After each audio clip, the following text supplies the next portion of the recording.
I'm prepared for the war. If I die, I know I'm on a sword.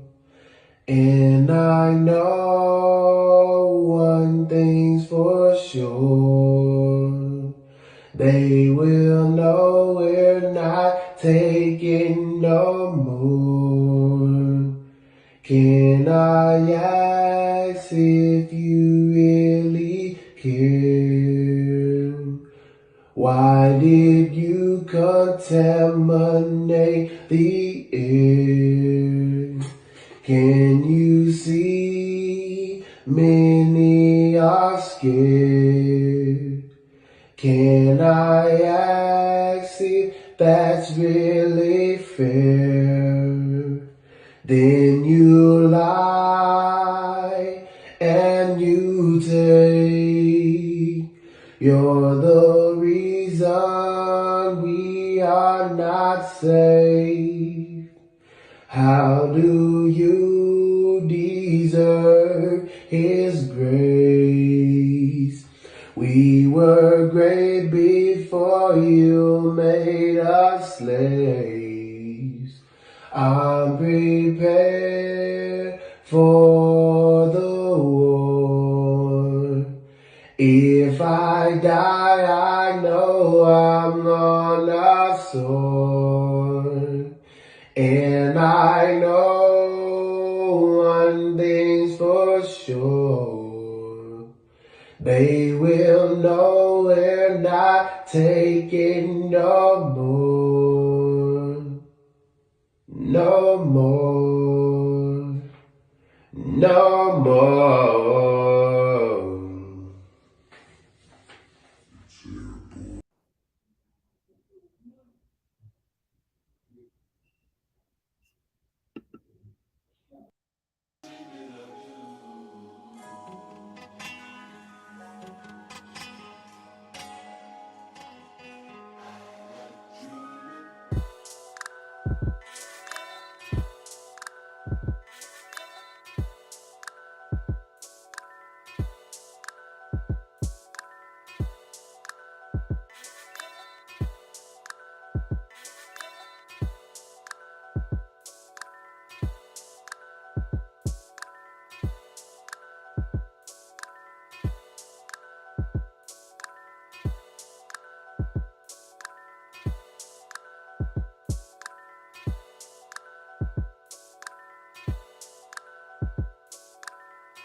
Even though I know I can't.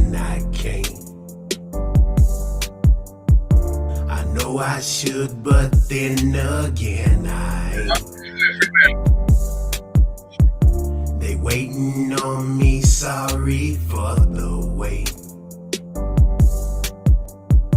They see it's written all over my face, so let me adjust my halo. Let me adjust my halo. Let me adjust my halo. Let me adjust my halo. Yeah, man, this is based on a true story. Even though I know I can't. I know I should, but then again I ain't. They waiting on me, sorry for the wait.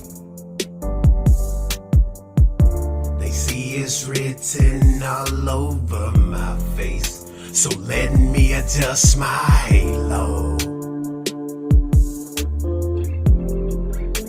Let me adjust my halo. Let me adjust my halo. Let me adjust my halo. Yeah, man. This is based on a true story. To have my son smeared in such a way, I think shows that they're persons who are really nasty, who are really dirty, and are going to cover up for the devil, Amber Geiger. I feel like I stand up here far too often and speak about officers being assaulted. 125 with code 6, where is she at? They're saying apartment 1478. I'ma tell the truth, it's all about progress. Brother, I got good news, I can lead you out of darkness. Grow and maintain, develop your mind frame, unify. The race is organized, it's righteous. Politics made a statement, colors united our nation. If you fit the description, you should respect what I'm saying. We came together to stand, but then supported their plan. Now we're accustomed to war, but it's not service, of course. I had a dream about peace, but will they use deadly force? Genocide is the mission, manipulation's the source. You're so into your fashion, you start diluting the message. Your information misleading, now you're polluting the essence. Guide a new generation in my new motivation. If we don't prepare the next, they'll only get what we've taken. Get the basis of knowledge, seeking wisdom will follow. Take a man in the mirror, that's how you start solving problems. I'ma tell the truth, it's all about progress. Brother, I got good news, I can lead you out of darkness. Grow and maintain, develop your mind frame, unify. The race is organized, it's righteous. Fuck it. Let me talk about where I come from. I be thanking God where I come from. This fucking system, man, it's against me. This fucking system, man, it's against me. Shouts out to all the hoods on the inside. Keep your head up and keep God first on the inside. The priest, Triple D when I come through. It's gang in the barber game when I rep the red, white, blue. I apologize to my ancestors. I had the right, but I didn't vote. I didn't trust Miss Hillary, Donald Trump, man, so I didn't vote. I'm still repping, pull your pants up. Fuck it, man, pull your pants down. Dwayne Caraway caught in my fucking city, man, with his pants down. Tell the truth, it's all about progress. Brother, I got good news, I can lead you out of darkness. Grow and maintain, develop your mind frame, unify. The race is organized, it's righteous. Only in America. Only in America.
Yo, man.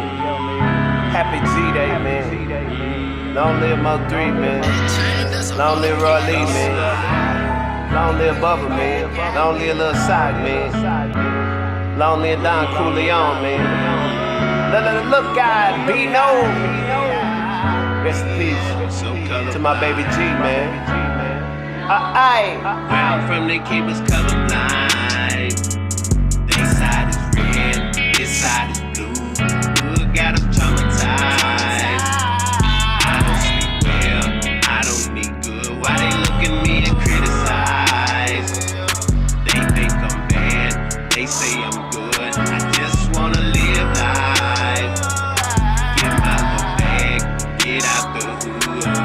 I remember chunking fingers up, I wasn't even 7. I developed, grew into a G. I wanna make 11, I was 8. Love to run away, my granny never chased. Now I'm on the block, hanging with them G's and them snakes. They hung my uncle Baby G. I was mad as a child, sent me to my granddad down in Dallas, running wild like a seed. I was smash a B. If he bothered me, I had a stroke, but I still hit the coke. They could've murdered me.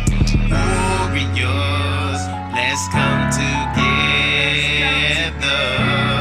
We organize 'cause of these colors.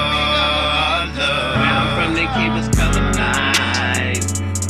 They side is red, this side is blue. Hood got us traumatized. I don't sleep well, I don't eat good. Why they look at me and criticize? They think I'm bad, they say I'm good. I just wanna live life. Get my little bag, get out the hood. You don't know what I go through. You cannot walk in my shoes. You don't know what I can do. You have not walked in my shoes. You don't know what I can do. Yeah, you have not walked in my shoes. You have not walked. Where I'm from, they keep us colorblind. They side is red, this side is blue. Hood got us traumatized. I don't sleep well, I don't eat good. Why they look at me and criticize? They think I'm bad, they say I'm good. I just wanna live life. Get my little bag, get out the hood.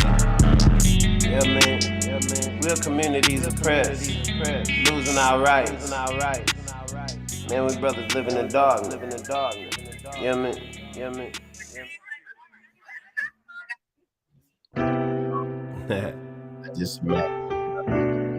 I just imagine in my mind,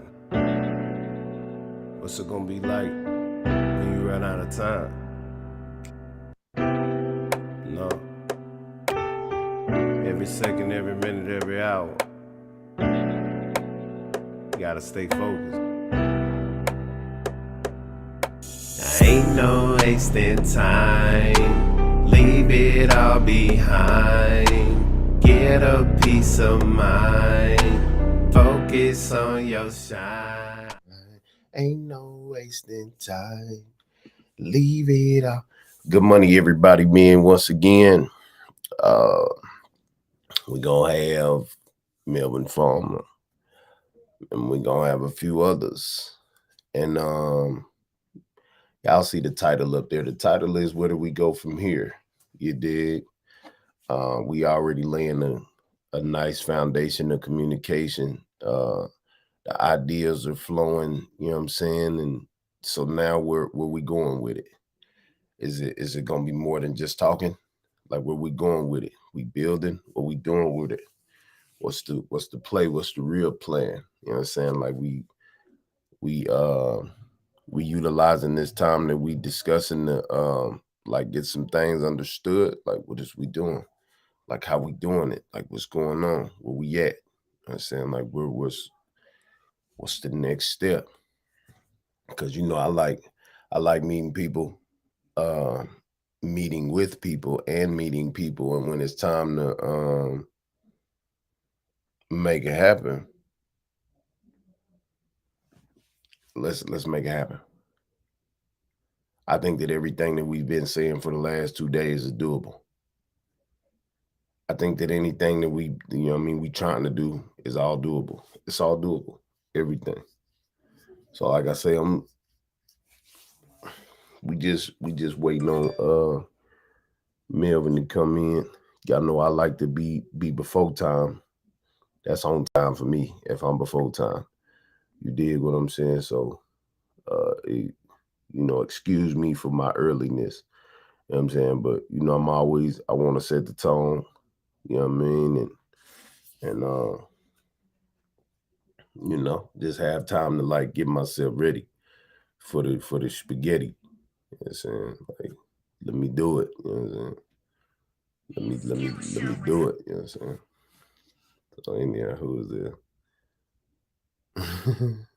Yeah, so as y'all know, and I do all my graphics and everything, so it's a lot of posting and a lot of to a person it would be a lot of advertising to them, but this is just something that I normally do. You dig what I'm saying? The genes are strong. Celebrity kids, do you think resembles their famous dads? Interesting. Yeah, interesting. All right. Yeah, we got like 5 minutes, so I'm gonna sit here. I play a song and kind of just sit here and reflect. Long live Roy Lee Mo 3, all the people that falling. If you done lost some people, you know what I'm saying? Rest in peace to your falling. You dig, but yeah, I'm gonna sit here and jam until it's time, you know what I mean? Oh yeah. I want to play this song for anybody who got family members or anybody struggling with suicide. You know what I'm saying? If you know somebody that's been a victim of that, I resonate with you, man, and them people, you dig? So this is for the people who got people out there dealing with, mental health and suicide and stuff like that. That's this song for y'all, fam. Well, let me put this there, and this probably eat up the last little bit of free time. Cool.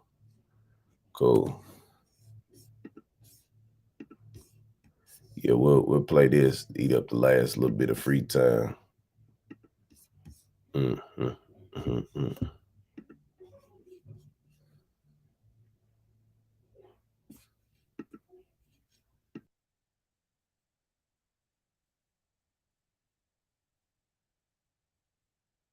Yeah, man. Strange Block Beats. For the last 30 years, man, I've been daydreaming about suicide. Yeah.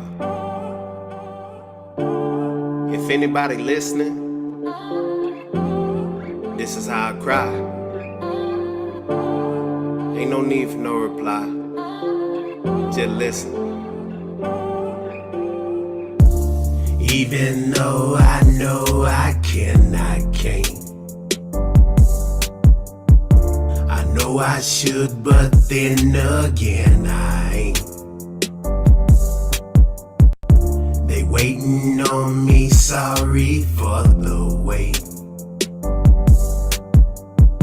They see it's written all over my face, so let me adjust my halo.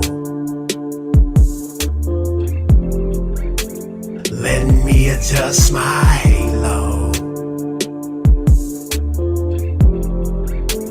Let me adjust my halo. Let me adjust my halo. Yeah, man, this is based on a true story. He woke up in the morning with a cup of coffee and a cigarette. Bottle caught his eye, now it's dry, but he didn't mean to meet shit. They asked question was he had no reply. He didn't really wanna speak it. You can see it in his eye, you wanna fly. He been living with all the regrets. He's showing new emotion, now they think he going off for the deep end. It's only how you looking at it. In the end, it all depends. He been reaching out to everybody, and his arms getting weakened. But at the time that he need anybody, everybody start leaving. So let me adjust my halo. Let me adjust my halo. Let me adjust my halo. Let me adjust my halo.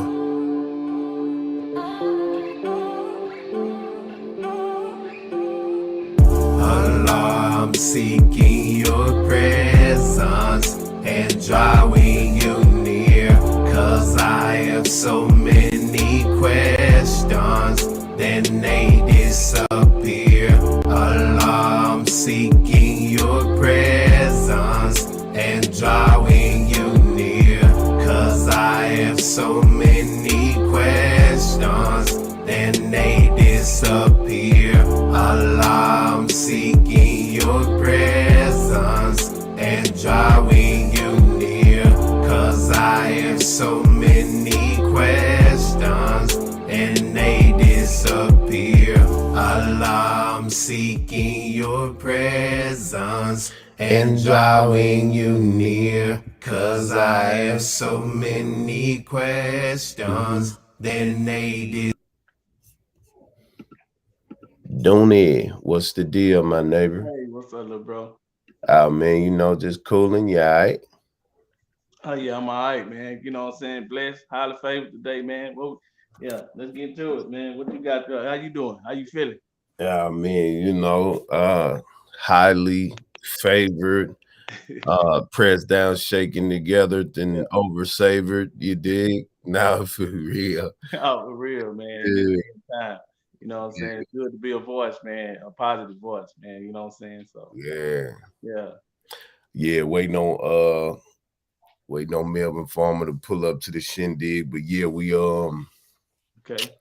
We had a nice build yesterday, and Just a little recap on yesterday, man. Update us real quick. all right, so yesterday, Melvin Farmer was discussing with us about ISIS, and he created a diagnosis that could be treated and funded. ICSS. Yeah, ICSS. Yeah. Inner city stress syndrome. Yeah, that's deep. I like that. I would like to be a part of that too. And I would recommend anyone that's tuning in to some kind of way get a part of that if they want to see change, right?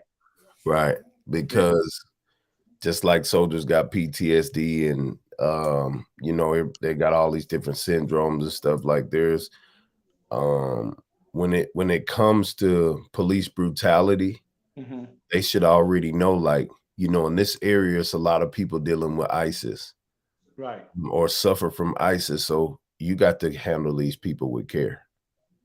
You get what I'm saying? They already afraid, they subjected to run, you know what I mean? They subjected to be belligerent because they've been traumatized. They, you know what I mean, they've been taught to be unauthoritative. They don't like authority. Right. I appreciate you. You say you ain't seen me because they banned my big page, the one with 17,000. They reported it. I've been here. They just keep reporting my pages. Y'all don't understand. So I'm gonna do my best to get on like a major TV, television, reality, whatever platform, so they can't keep silencing me. on, you know what I mean, on these platforms. Because every time I get banned or whatever, it's like long in between. You know what I'm They saying? saying any reasons why you getting banned? What's the reason? They one said hate speech, but I was playing the game. Oh, They just be reporting, fam. Like they'll just report anything, and so then even if you're not doing hate speech, they even if I ain't doing it, bro, YouTube still gonna take me down because they've been reporting all of my channels for the last 3-4 years. Like, so YouTube just think I'm just a repeat offender. You know what I'm saying? Like, it ain't nothing I can do. Yeah, it's nothing I can do. You know what I'm saying? But it's got to be, it ain't nothing they catch. It's something like somebody got to report you. It's got to be like somebody physically got to go report you or Yeah, something. they just going in, they just clicking on my name and just reporting me. That's it. Real? I Right. didn't. They don't have something to protect people from false accusations. Robots, I think they got robots Right. that monitor the reports. Like it'll go like it's like the algorithm is reading the reports and then just delegating if you did it or not. It don't seem like it's a real person that says, okay, well, let me look at the video and see if he said any hate speech. I don't think it's a human looking at it. Yeah. Okay. Yeah. So Yeah. yeah, So that's we definitely heading into the robotic movement. you damn right we is because it don't seem like, bro, it just seems A like lot of people out here say it's a lot of people out here losing jobs though, man, off of robotic that AI. You know what I'm saying? So yeah, people losing jobs out here for real, man. right. You know what I mean? And then I also created this. Weren't you in there when I created that? What was that? No, I'm finna put it right here. Hold on. Builder. Let me do this. Builder is being unified. Um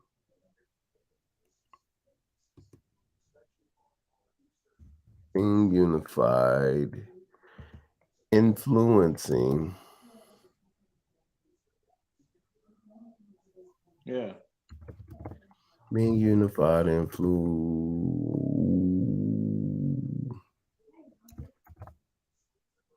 influencing leaders, leaders developing. I'm trying to remember this. Developing economic rights. Okay. Developing economic rights. Yes. So builder would be builder would be something. You know what I mean? So it's like he was talking about the community needs healing, right? And we do. So we should have like a healing the builder conference, right? Right. Right. And nationwide situation where we're not just going in there to talk about what the problem is. We're coming together to fix the problems. To also have solutions. Yeah, this is based on solutions. You know That's how what it they is, man. People that's need all answers. we need. People need answers, man. They need solutions, right? Right. And that's what this is based on, That's good. having solutions. We've been talking for too fucking long. Right. Facts. True facts. I Yeah. can't do all that fucking talking. Yeah. It's Fuck time to shut up, man, which is just get to it. Let's get to the meat of it and what right. people need, man. That's what I'm into, man. Let's help the people out, man. You know what I'm saying? Help find they trying to navigate through life. It's hard out here, man. But at the same time, God, you already know we can make it. But yeah. I watched you build a barber school. Like I watched you do it with minimal words. Yeah, you was there. I You see was there, man. you. You know what I'm saying? You forget, just do some stuff we did when it comes to just putting the churros in there and stuff like that. So All that, and I you know, moved a lot of them chairs in there, yeah, like I was a part of it. You know what I'm saying? Like, yeah, it was part of that movement, man. So that transition, but just being an entrepreneur is one thing, man, because I got a different perspective on that corporate industry or that industry that yeah, systematic game to open up something or to start a business and keep it going, paying your taxes. And so that's a system within itself when it comes to opening up businesses and starting sole proprietorship LLC. So all that can play a part in the building process of what you're sharing is entrepreneurship, man, understanding economics as well. You know what I'm saying? Like I said, people just got to get information. Even our young people, man, they just kind of misguided, but just people in general, because you can be young psychologically too. You get what I'm saying? So just building from that perspective and bringing that aspect to this conference, I think would be influential, and it'll help someone, man, that's really trying to navigate through life and find themselves and find a place in life. You know what I'm saying? So yeah, man, building, being unified, influencing leaders, developing economic rights, man. Yeah, I love that, man. So yeah, and so we got to do that. And I was hearing this, and I'm gonna say this. I ordered his book, man. You know what I'm saying? I gotta recommend it, man. I gotta say something to he one of my financial teachers, man. Boyce Watkins. You know what I'm saying? So shout out to Boyce Watkins, man. Dr. Boyce Watkins. He keep us updated with that whole institution of finances and stocks and all that stuff, man. And he's a brother that understands that our people psychologically got to be helped and understand the system in order for us to capitalize on the system, because we're getting pushed out, right? And so pushed out just means lack of knowledge, a lack of understanding, or being ignorant to what's going on. But right, once you find out and get the knowledge of what's going on, then you can play the game, or you can have a better chance at winning in the system that's set up. Because other than that, if you don't understand the system, then the system itself is going to work against you instead right, of for you. And right. so now, man, I'm with that, man. So that's a part and element, just being a barber, to wrap it up, or owner and things like that in the industry, and have affected my barber and beauty industry, is the fact that I understand that concept. I've understood that concept. And what I'm doing is just, that's something I can share from that enlightenment of being an entrepreneur. But other than that, just more knowledge on who you are as a person, emotionally. So that's what we're talking about, man. So, man, I'm honored, man. Let's do it. Okay, now look, you remember when you had the you took me over there to Mesquite and they had the barber competition or whatever? Yeah. I The think barber battle. yeah, I think it should be set up like that instead of like a whole bunch of people just sitting in chairs and shit. I think people should have like booths. You dig what I'm saying? And like people walk around and the kids are able to walk around and hit every booth and listen to all of this valuable information and sign up to be a part of certain like that. You feel what I'm saying? Not Okay. a job fair, but this is like a wellness fair. This is a different, hold on. Damn it. Yes, sir. Yes. Yes, sir. We here. Uh, so Yeah. this is the What, real. and what you're sharing too is vendors. We need vendors that's going to be there. Things like that. No, I'm with that. Yeah, we can Yeah, tap into a lot of different organizations that have different streams of helping someone from different angles. No, I'm with that. I see what you're yeah, saying. because it's not a job fair and not like selling products, but it's a wellness fair. Like it's a Gotcha. health fair, a healing fair. You Yeah. feel what I'm saying? Instead of people just sitting down listening to a few people sit on the stage, fuck all of that. We can get Right. tired of fucking panels and shit. That shit's boring. Let people come in, and there's a tour guide for people to hit. Everybody that come in, somebody directs them to every booth, introduces them to everybody, and so forth. And like we keep it systematic like that. Kids will be able to be involved, just like at the center downtown. Right there by Pioneer Park where they do the food drives and give away like a building that big, and Right. everybody, the city's just able to come in, and we do this city to city, and people Yeah. are able to come in and not just listen to one speaker, but see booths of different opportunities that can help. You dig what I'm saying? And they sign up for all of the ones that they know that they need, because most of the time we miss the opportunity to meet people because everybody's ordered to sit down in fucking chairs like some slaves or some cattle and listen to one person or a few people on the stage say some shit. Everybody's clapping and stuff. But now I want everybody to be impactful in their own stations. Right. I'm with that. That's vendors, man. That's what's up. No, I love that. That's what we can do. And so it's a matter of having. I didn't even have my camera on, man. I thought I had my camera on, man. My bad. No, I'm yeah. sitting there looking. I'm like, well, Duke ain't put my picture up, so maybe he just waiting. And I'm sitting there looking and it's saying, put your camera on, man. So y'all gotta forgive me. Man. It's all good. Yeah, and I was like, man, maybe he, you know, he putting one up to the heavens right now. He Yeah, just, right. you know what I'm saying? He's just in the zone right now. So I'm like, okay, Right. I ain't gonna say nothing. Just let him. Yeah. You know, Yeah, that's what's up, man. Well, you know, hey, it's all live, but I love that build. That sounds like an event we can do, you know, that have vendors there, man. nationwide. And that right there from all different perspectives, man, all different ways of life. All right, so man of the hour, hey, right on time. Bro. What's going on, sir? What's going on, sir? Hey, how you doing, young man? How everybody doing? No, we good. We doing fine. Thank you for asking, man. How you doing, man? I'm all right, man. We out here kind of cold out here. It's kind of cold. Yeah, it's got it's a little thunderstorm in Dallas, man, right now, man. It's crazy. We got tornado watches. You know what tornado watches are? Yeah, we getting climate and weather. In fact, they set up here. Hold on. Let me go to the side. Okay. See, this is our spot right here. I got it. Let me show you what we do, man. Yeah, show us something. This is economical empowerment where we don't brag about it, but we help as a homeless shelter. So we set up a thrift store, is what we call it, to where we give them. We got this. We got this. We got this.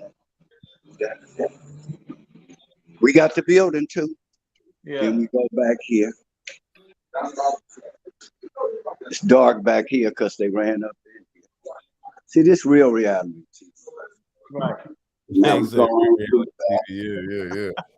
Then we go on through the back this way. He said the real reality, for real, right now. Real reality TV from the streets to the penitentiaries. That's how we doing. Yeah. Now I'm gonna walk outside. In the belly of in what they call Death Alley, young man. This ain't TV. This ain't 48 hours. This 48. Now here we go. We're gonna walk right outside to the belly of the beast while they talk about they outside. They ain't outside. They ain't outside. See that building over there, Goldenberg?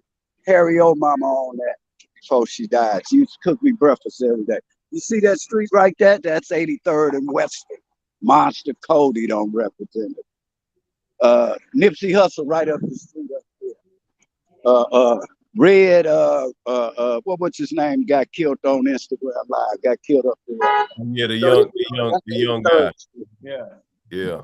This is where this gang shit. This the area Tookie do. Here we are, just standing right out here. It's a peaceful day because you don't hear the ambulance. Tookie got buried right there. Raymond Washington died right around the corner up there. So this is historical. So when we speak, I speak about the life I live. No brags, just facts. And the listening, when you're learning, to learn ain't free. It comes with a fee. Okay, so she is paying attention. So let's get the show started, man. Let's get it and started. look, while you standing out there, can you like kind of because you sent me this picture with Tookie on here, and it says that the most gangster shit OGs can do is get out here and teach these young G's a better way. Yeah, that go back to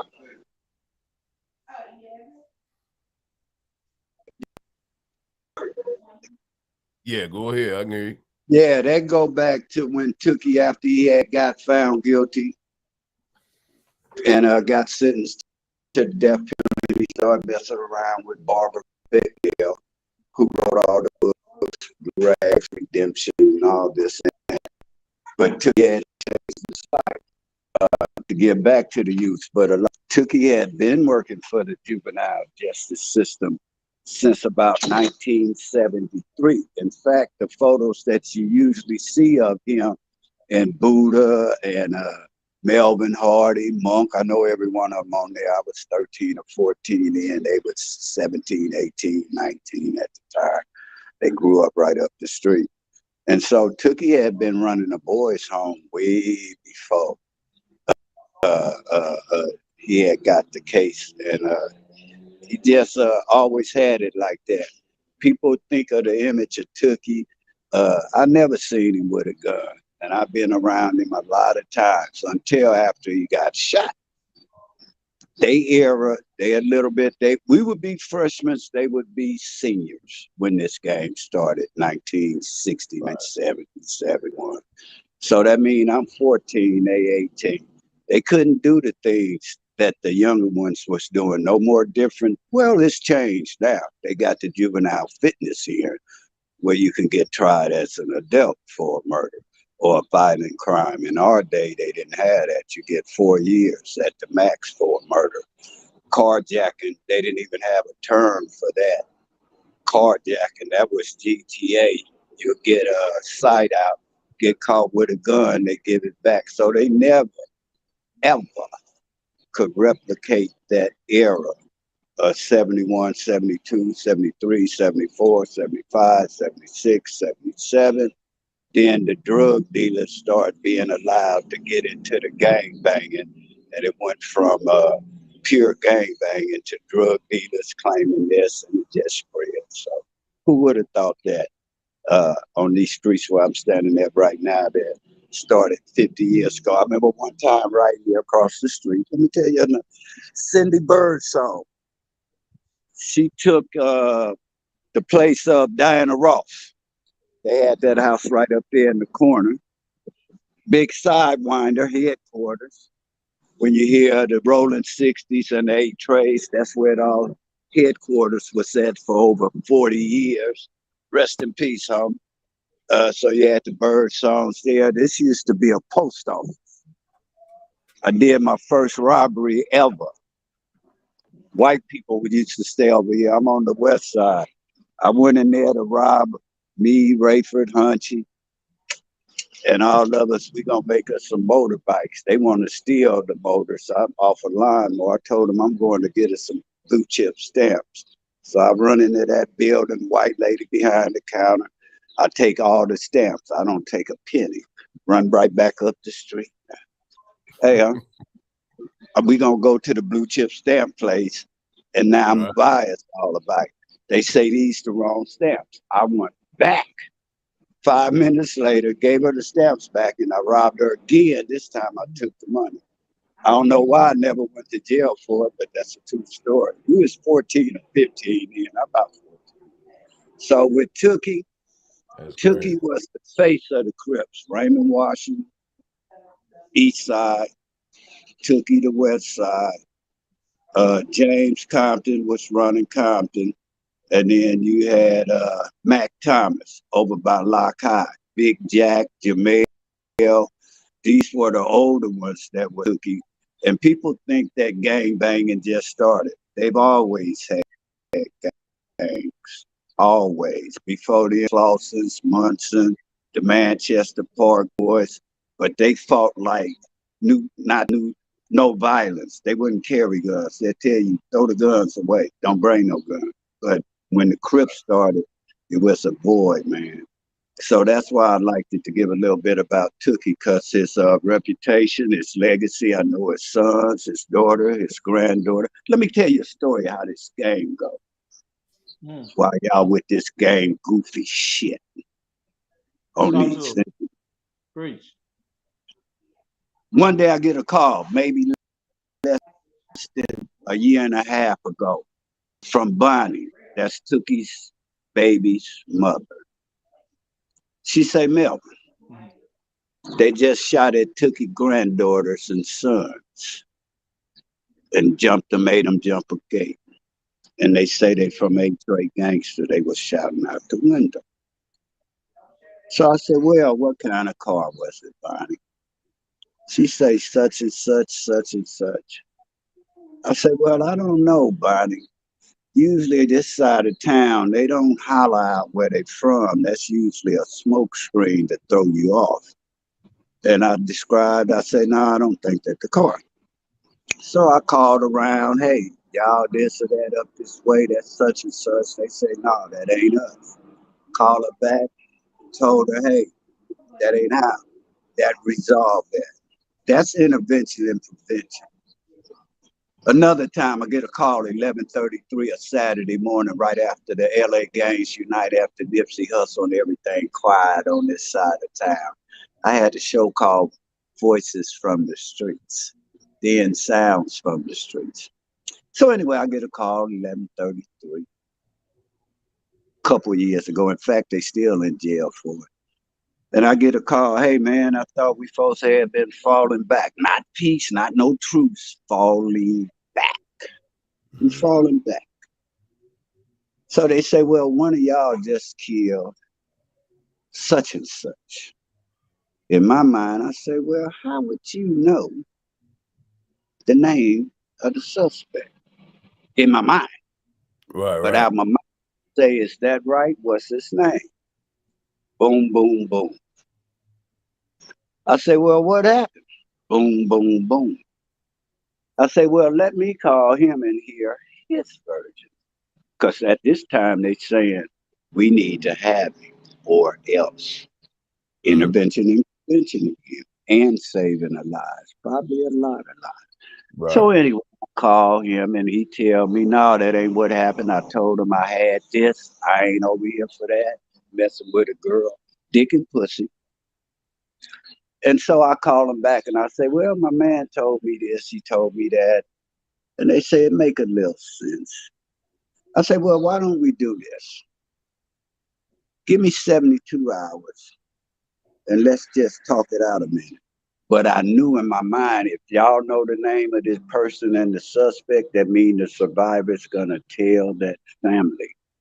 Just go back when you hear about cowboy talking about the murder of Nipsey, dirty snitch shit he got on the stand. Right, Usually when a murder occurs and you real tight with that family or the victim, you're gonna tell the family the truth. Exactly. And that's what happened. So I figured if they knew the two that survived, they're gonna tell that family and he's gonna be in jail at 7. And sure enough, 48 hours later, he's facing the death penalty as we speak. Another time I get a call. Hey, we just found the body over here, homie. And it got graffiti where it say y'all did it disrespecting us. I say, is there any blood around the body? They say, you know, that's why we calling you. We didn't hear no shots. We don't see no blood. I say, well, that sounds like the police. They said, that's what we think. Once again, intervention and prevention. I'm not the only one that do it. So that's just a little bit about when we're talking about gun violence and the level that we play on.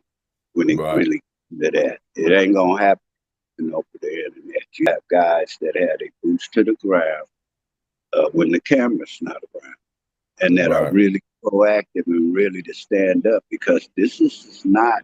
It's a gray area to be talking about falling back, peace, don't hurt, and they still fighting one block up the street from where I sit. 10 blocks going the other way, 2.5 blocks that way. Luckily, we allies going this way, or else I'm up under segregation. See how the game get?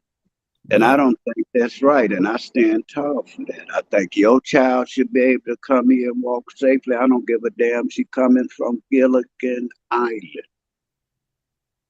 If she black, she shouldn't be harmed. Exactly. By one of. That's the lesson I learned in this journey to get us where we at and I'm adamant about Okay, well, check this out, Mr. Melvin. Yesterday I was hooping and hollering because somebody had brought up like, well, would the white people be in this discussion? I'm like, man, stop bringing them in, man. Da da da da. Da. And I was like, man, look, I think if all of the gangs, I know there's a million gang members that are registered or affiliated with any of these gangs, Bloods, Crips, Vice Lords, Peace Stones, whatever.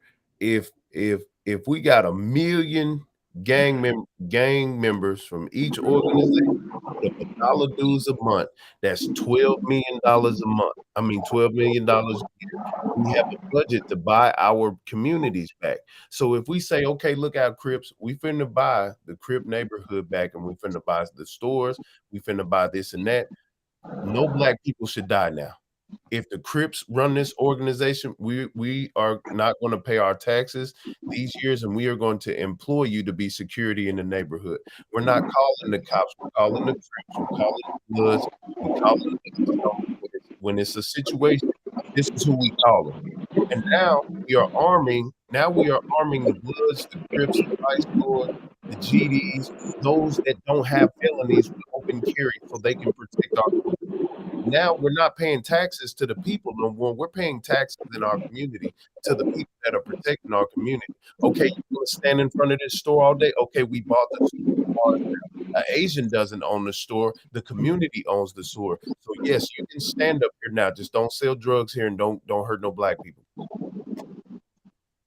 Go ahead, young man. That's it should be that simple. Yes, sir. And that starts with the freedom. You have to be able to walk freely to these establishments, and that's the whole thing about public safety, particularly when it comes to economics in the community. Like, for instance, we got a clothing store, we got a dispensary, we have a studio here. But because of those very demographics that I had explained to you earlier about 1 block this way, 2 blocks that way, that means I'm not being able to really serve the community where somebody like on the kids in this community, they've never learned to swim. They always had to go to a rival's park or something. Right. The same thing with the business. You'll get a cutoff point to where this side might have something that they want to come get over here, but because of the tough terrain, right, they won't come. They can't even tread. Yeah, they can't come. Nipsey Hussle also had a hamburger stand right on Slauson and Crenshaw. I seen it. But the next one was almost 10 miles away. People from over here would drive the 10 miles other than risk going over there because of the terrain.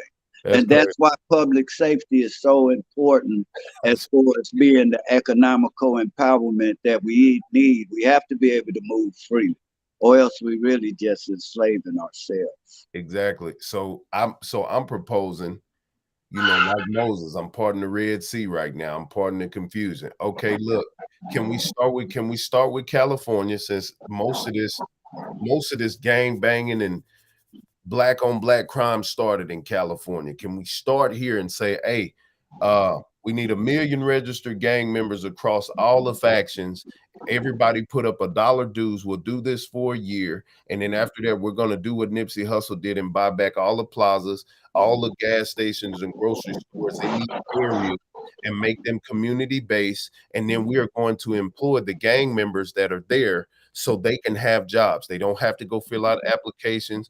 You need to learn security. You need to learn maintenance, this and that. You take care of watch over the buildings, and we start employing people, and this is how they get paid. And this later on transcends into, okay, now we're buying back the trash in the dilapidated buildings, and now we create a fund and a trust for the children to be able to be employed in their teen years with these houses that own in this community. So now they learn about economics, saving, fundings, and all this other stuff, banking and everything, because now these trap houses, these drug houses, and these rundown apartment complexes and hotels, they are turned into Airbnbs where these kids, they have stock now. We're creating stock. This is my proposal. Let's bring dues back, because I remember when I was young in the 80s, I was hearing about niggas paying dues. We was paying dues. Can we get the dues back?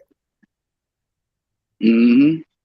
But now in Los Angeles, you got two sides to the sport. You have the gang problem, but you also have a money issue here in California, particularly in Los Angeles, because we're so close to the border, Mexico. Right. That means you're dealing with cartel money right now. It's gonna be a war And behind this that. is what's happening. All those houses that I showed you earlier, Sidewinder, the Bird Song. Also, here's the flip side. The Mexicans own. That's Soon what I'm as their family, they came, they not only bought them, they refurbished them, remodeled them where the history is gone from the spot there. And like I said, was telling you the other day, because of the stadiums being built, that creates an opportunity to funnel a lot of you're talking about $1 million-billion game plan. Snoop the only one with a building going up that road. They got underground railroads on their side of town. Nipsey Hussle on our side of town. We getting buses.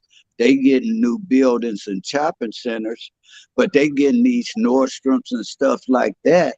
But that doesn't apply with the economic and our base salaries that's here. You got probably 60-70% of this community getting some type of social assistance, housing, food, EBT card. So why are you building so many high-end stores with a low-end community?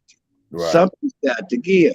So that's what I mean by the battle right now. Is not just your public safety, gangbanging, mental health, homelessness, but it's about them as they, and I mean they, other races are mounting up, sticking together. They're not spending money here in LA in black stores. Right. No race. The Koreans, they don't do it. The Latinos, they don't do it. The Asians, they don't do it. And every one of them got their own town, Koreatown, Chinatown. So it's a bigger battle going on out here where it's not really that simple, but it's doable. But we have to come together and come up under one umbrella and a common cause and stay focused on what we do. Now, when it comes to the bringing those players in that really have a voice when it comes to gun violence in this town, regardless of whether they labels or not, that's doable.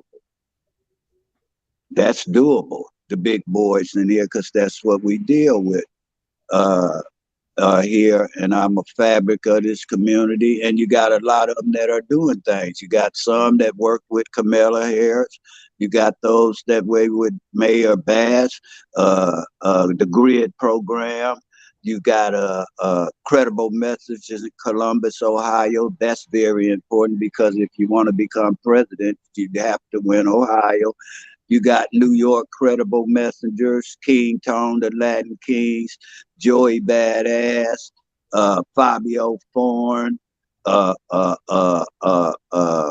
Big D off Cute 10 Queens and 125th, where Jam Master Jay. I hope his son get out. That's his son that's in jail for the murder of Jam Master Jay. That's Big D. That's my boy. Am I correct? Yeah. Yeah, he called me the morning that his son got arrested. He just had came out here, and somehow TMZ got a picture of it and was asking why would he had came to talk to me about a documentary. He had told me, yeah, Mel, I just got in contact with Russell Simmons. That's who he had said. He said he finally called me back. So his partner was my manager at the time. So I said, well, what's this all about? He said, I got a documentary called Two Turntables and a Mic, the Jam Master Jay story. In fact, I got the pictures on my Facebook. That's where if you want to see what I'm about. I don't do Instagram podcasts. I do this because I'm enjoying it and I have to interview myself damn near with y'all assistants. Yeah. and that's how I end up going out there to New York So you got a lot of things going on where people are really doing things where we have to make, because Atlanta, connected in Atlanta, Texas, and we just have to all come together for a unified front to do what we have to do to bring it better and make it take some of these adverse conditions off of us as a people and a race. Well, see, the guy that you have sitting up here, this is Dooney, right? And I've been knowing him all about almost 15, 20 years or so. That's a long time. I've been knowing this guy. He's been my spiritual mentor and advisor for a long time. Got a barber college, been a barber, does music. He's been through the whole everything with the priest world, with TD Jakes and all of these people. Been on Dr. Phil, been here, like he's he's world renowned, right? So Yes, sir. it's time. Like he was telling me a long time ago, like Pharaoh, you come from the gang culture, and I think it's time for you to he been like coaching me to get me to this point because I've been like straying from because this shit is dangerous. This Very dangerous. this is dangerous. Like me even speaking up for a guy who my OG murdered in my neighborhood. Rest in peace to John John. Like he was innocent. And I had to throw my flag away. I had to say, like, I have to disassociate myself with this mentality because y'all are killing innocent people and y'all are saying that it's okay. Like you didn't have no reason to kill or shoot into a crowd of these people in their 20s. You're 50 something years old. You didn't have no reason to shoot at these people. And it's been going on like this for so long. So I've gone against the grain. Like I'm speaking up for Mo3, rest in peace to Roy Lee, Botham John, Brandon Naya, Miss Gloria. I'm in my city saying enough is enough. Enough of this killing black people. I don't care what y'all got going on. We got boxing gloves for discipline. You know what I'm saying? We can have that meeting for that type of discipline. Nobody has to die because when those white boys go and kill us in them stores and stuff, they don't kill them. They just put them in timeout. That's it. They put them in timeout for a long time. They don't get beaten. They don't get hurt. They kill our people, and the police, they give them their water, put them in the car, and then they send them a timeout for the rest of their life. And that's it. Like we go to the ultimate death. It shouldn't be death. Man, if a dude mess with your girl, it shouldn't be death. It shouldn't be death. If you look at me wrong and we from a different neighborhood, it shouldn't be death. You know, like I see a fight, but it shouldn't be death. And then most of y'all don't even know how to shoot because you're killing innocent people.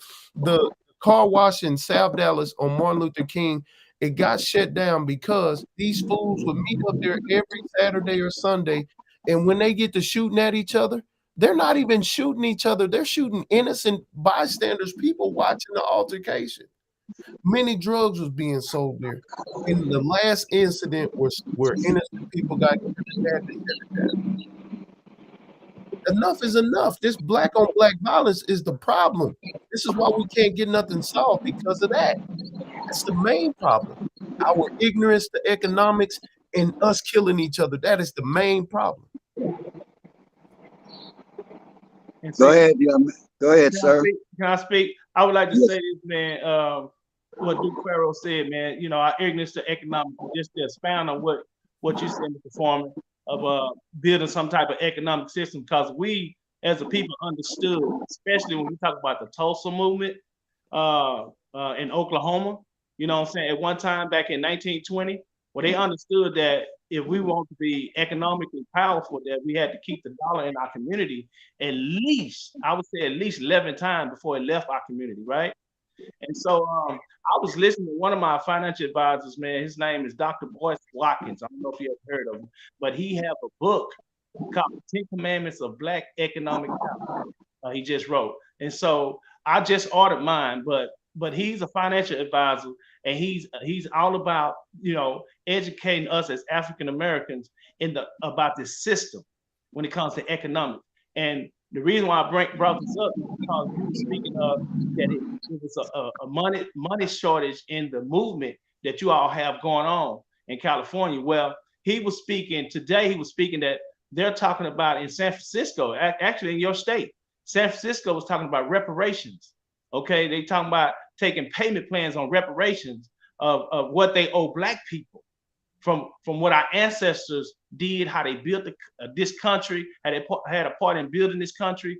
And so it's a lot of things that that one is fighting for. And you said earlier in the video that it needs to be an organization that focuses on just kind of get us monies, you know, get us funding so we can do this. So there's a I was checking out yesterday. You talked about a movement you want to do ICSS, right? Can you tell me a little bit more about that? Because if we find funding and stuff, then what would you do with the funding? Because I'm going to reach out to some of my teachers and ask them for some of that funding if we get reparations, and then we can fund this particular organization. That'll be some funding that we can fund this organization. So could you share a little bit more what will we do with some funding? What kind of funding will we need?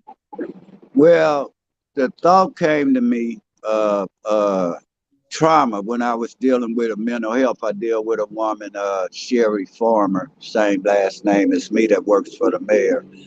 And I was just thinking of DPS or something you said triggered it yesterday, you know, about when they go and get that money from across. But I had thought of the Blacks in our community that are up under the same conditions, war conditions, as they are the white man or whoever go across seas to fight over here. So I just started thinking inner city stress syndrome. And I thought that a lot of people suffer from mental health also, because you have to have some type of mental problem to go and shoot an innocent person or try to take another person's life anyway without no justification. So that's a tip off right there. And I thought about the times I've seen kids walk around bodies. I knew of an incident that made me think about it, to where I knew about a triple homicide that happened where one that got killed down the alley, another one got killed up under the car, and the other one got killed in the front yard. That was during the 100 days, 100 nights. But I remember the time of the murder. But that morning, I remember seeing on Facebook and social media on my platform that kids were still walking around the body. And I know over the years that I've seen that done, the 40 years, started in 72, the killing, that's 28, almost 50 years now. In fact, this is the 50th anniversary, if that's what you want to call it, of actual violence when it comes to Crips and Bloods in this city. And so that made me think of inner city, and the kids had to be traumatized. And I think that they should be compensated because of the conditions and the mental illness, drug addiction, domestic violence that they see. And it's a lot that go on to traumatize somebody. And I think we are being overlooked in that capacity, and we need to create our own symptoms as well as reparations, where we give them a reason why we need the money without just saying, you got to give it to us. This is why. No more different than when the Tuskegee airman in that trial run came, where they was feeding them and they hurt these men and drugged them and tested them. The same way I think of COVID also, because I stayed in Atlanta, and it's usually 5 years before they let a drug be released, because they'll see what type of damage, the side effects, they figure that, and they come out with the COVID. We as Blacks should be making our own vaccine. We should be having our own doctors. We should be having our own lawyers. We should be having our own system, period, right, in this time and age, to where we shouldn't have to go back. But I just think that's a good way to go and try to get reparations in a way that makes some sense. Right. Yeah, that's some good stuff. And I'll ask one more. I will say, just make a statement. I guess I don't know if it's a question, but do y'all believe that we have enough millionaires and billionaires in the country now, to whereas we really wouldn't have to ask for reparation? With that, we have enough people to come together and we can build and help organizations and things like that. We can fund organizations like that. That's why I presented Vice Lords, Gangster Disciples, Crips, Bloods, Hoovers, Peace Stones. Tell their members, hey, we create this unified organization, and all of these gang members pay these dues, $1 a month. I know there's 1 million registered gang members in the gang file in prison. I know, like the gang file got these names. We need the names of every registered gang from the street level to the penitentiary, and everybody put $1 dues in for a year. That's $12 million. Once we get a million registered, that's a budget right there. It's already a budget. We don't even need the billionaires. I mean, we got people who got $1. In-house funding. And it sounds like a system sort of like the church. You know what I'm saying? They have a system where you pay dues, like the fraternities in college or any secret organization. There's dues that you pay. I see what you're saying. Okay. That's the quickest. We can get that $1 faster than we can get the $100. That's easy. Niggas want redemption. Do you believe it just those that will invest in that or see it from that perspective, or those that really want to see change? Niggas want redemption. Tookie started writing books and getting books authored because he wanted redemption. That was his $1 dues. You did? Melvin Farmer wants redemption. This is his $1 dues, even talking to Pharaoh. It's imparting to the younger generation. Pharaoh, I'm finna get on here with you as many times as I need to give it to you because I see you hungry for it. That's what I'm taking from this. This is his $1 dues. It ain't even gotta be money. This is the $1 dues right here. And that's what grassroots is, man. You can't. This is a grassroots struggle, a grassroots issue. We've been dependent on politicians. We shall overcome, blowing into the wind. Nah, we got to be able to do this ourselves, and money doesn't count. The only thing, man and woman and people will take any type of pill or take pills in America to stay alive. But it's one thing that get a lot of them killed. They won't swallow their pride. A lot of things we have to be able to swallow our pride, because the only thing stronger than a man's pride is a mother's love. When I go to jail and I had that life sentence, I don't have two of them, by the way, where God didn't close the door on me after being sentenced by man. That's what's man gave me life. Praise God. But God gave me a new life. That's why I'm sitting right here right now, young man.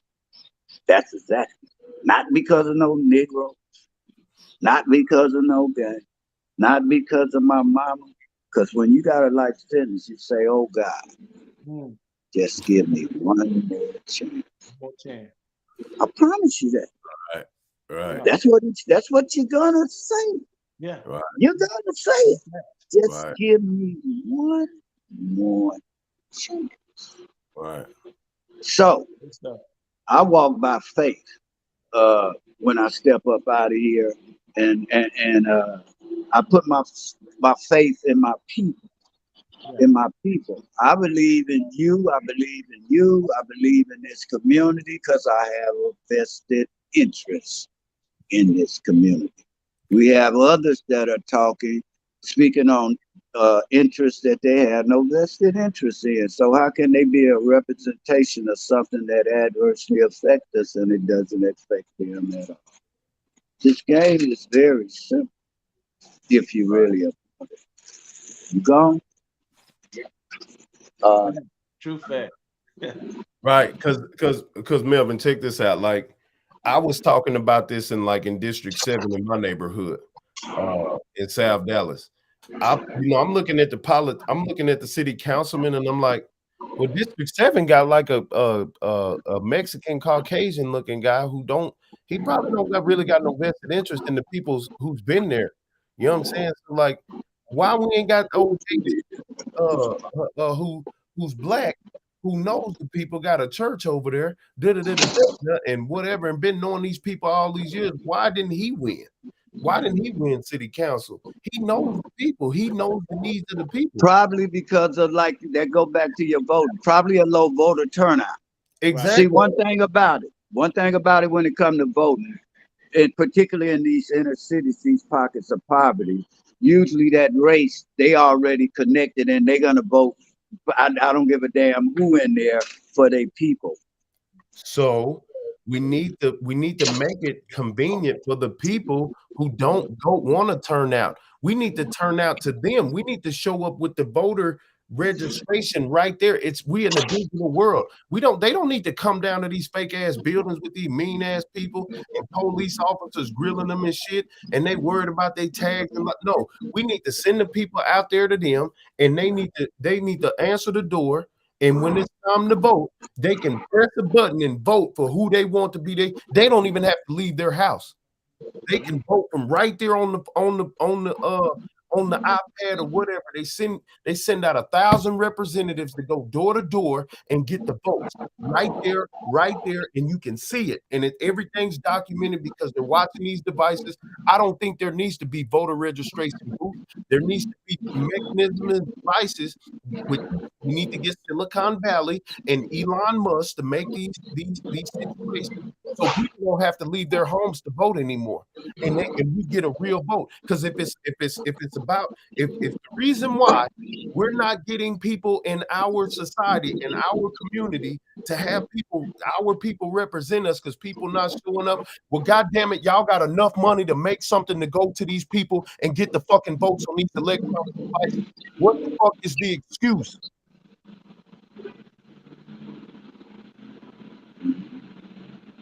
Right. Also, like we got District 8 here. That's Marquise Harris Dawson. He's a two-time incumbent. Before that, we had Mark Ridley Thomas. Before that, Chief Parks came. So the 8th district, 7th district, the mayors, the council member, the state assemblies. I dealt with them for about 30 years now. And a lot of them are nepotism go on in politics, where you'll hear of Mark Ridley Thomas, then you'll hear Mark Ridley Thomas Jr., then their daughter. That's how the landscape here is in Los Angeles when it comes to politics. But I started noticing, and I mentioned the low voter turnout, because of the fact they be winning these offices where you might have in that district, say, 100,000 registered voters, and they will win the elected city council seat with only 2,000 votes. Mississippi down south got a 48% voter turnout. Down south is the worst. All the Delta, all this, we done the research. California right up under there. So you have to change the landscapes of the politicians within your community, because when you look at the demographics of where all the inner city violence is occurring with blacks, it's not the federal government, because that's not a federal issue. When you're trying to change the streets, you have to deal with the state and local officials, in particular your local officials, not even the state. You have to deal with those that are funding the funds that they are allocating, and make sure those allocations goes to those that are actually doing the work, to where you're getting the bang for your buck. And that's one of the problems. There's funding here, but it's a good old boy network. Exactly. All right. So y'all, Joella just came in. Dooney, I don't know if you remember Joella, but she was there when we recorded God in the New Generation. Yeah. Okay. Yeah. What's going on, sis? Right. She'll come back up, but okay. She sells like vital use. She does, her little old thing. She's probably gonna talk about it. But the reason why I just got that idea, because there are people who come knock at my door and they have iPads in their hands, the company that they work for, and they're trying to sell electricity or sell this and that. Bro, Don't you see we are in the digital world right now? If that iPad is being monitored, right? Company, the voter registration company, say you send out, say you need a mass voter turnout, but nobody's showing up to the polls. Okay, you order a whole bunch of these devices and you send your representatives out to go door to door and get the vote. They log in their name and their information. You let them take it in, you monitor them, you let them have their privacy right there, and you teach them how to hit the buttons and vote for who they need to vote for. Give them a quick crash course on who they need to be voting for, or let them know who the city council is on this level, the mayor and this and that, and then you let them pick their vote, right? And boom, boom, boom, and now it's logged in, it's authentic, it's safe. You get all the voters that don't turn out because you're turning up at their houses, getting the vote. That'll solve the problem. This will solve a big problem. If niggas ain't trying to go down there, go to the niggas, man. Send some niggas to go. I mean, send anybody to go to the Jehovah's Witness, knock on doors. Yeah, we definitely got to play a role in politics, man, in our communities if we want to see change. And that's like we gonna see change regardless. It's gonna be the change we want to see. But politics is an interesting game, man. You know, I played a little bit in it when I wrote the song "Pull Your Pants Up" back in 2008. Exactly, with Dwayne Caraway. Yeah. Yes, exactly. Yeah, can we do that? Can we talk to the people who are over voting in each of the states, and we like come up with a proposal to create this system right here, so we don't have polls in these Martin Luther King community centers where don't nobody really want to go anyway, or down at the police department, or at the place where you file your taxes, and people are scared to drive in their parking lots because their tag is out. Can we like make it more convenient to the people so we can't get this change? Because if that's the biggest problem, that is the solution. Go to them with the iPad style situation and get the vote. Right. I agree. And dude, I want to add one more question to Mr. Farmer before we leave. All right. Mr. Farmer, if we want to do the ICSS, what would be the first step we would need to do to initiate it and start making a movement from your community to communities abroad? Well, it depends on if you want to make it, if you want to file it and use it as a reason for reparation up under a tort,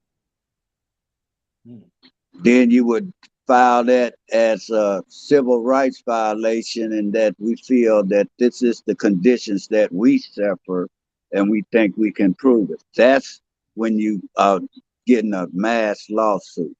Now, if you're talking about a 501(c)(3), you would have to come up with a budget, the doctors, the research, and the things of this nature. The first nature would probably have to get it. I would go 501(c), because here in Los Angeles, in fact, assembly member had the same idea, but it didn't have the impact because he didn't know how to say it. He came with something, but I think I can bring this back up to him where they can propose it and see, can we get some type of legislation or get it on a ballot, or start making something that we stand up for and give it some life to it, to where it has merit to it. But I think inner city stress syndrome, ISIS, is something that covers and people can relate to it, where it's not just isolating us in the just gun violence, but mental illness, and you can open the door toward the things that they've actually seen out their eyes and been victimized to, and are afraid to open up, because a lot of these subjects are taboo.